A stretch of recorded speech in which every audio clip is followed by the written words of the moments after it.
আসসালামু আলাইকুম সম্মানিত ভিউয়ার্স, আমরা আজ যে অঙ্কটি নিয়েছি অঙ্কে বলা হয়েছে একটি মাছ 25% লাভে বিক্রি করা হলে উহার ক্রয় মূল্য ও বিক্রয় মূল্য অনুপাত নির্ণয় করো। অঙ্কটা অনেক সহজ, কিন্তু বোঝার বিষয় আছে। এখানে বলা হয়েছে মাছটি 25% লাভে বিক্রি করা হলে ক্রয় মূল্য ও বিক্রয় মূল্যের অনুপাত নির্ণয় করো। তাই যেহেতু ক্রয় মূল্য দেওয়া নাই, তা আমরা লিখতে পারি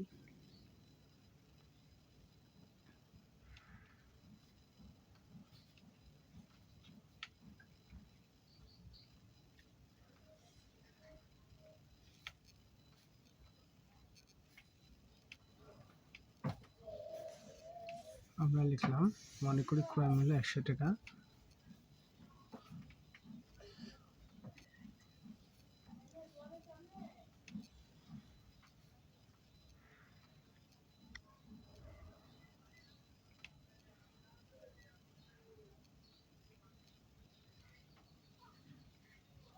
তাহলে 25% লাভে বিক্রয় মূল্য হবে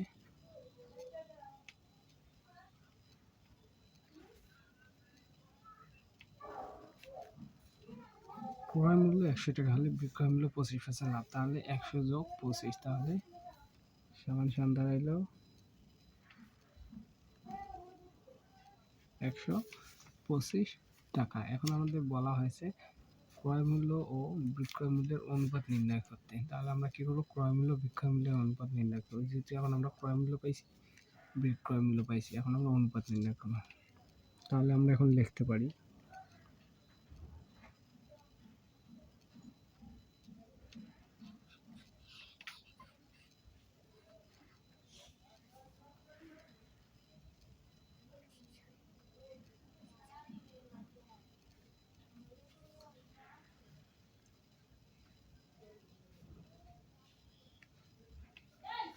আমরা লিখলাম ক্রয় মূল্য অনুপাত বিক্রয় মূল্য সমান 100 অনুপাত 125।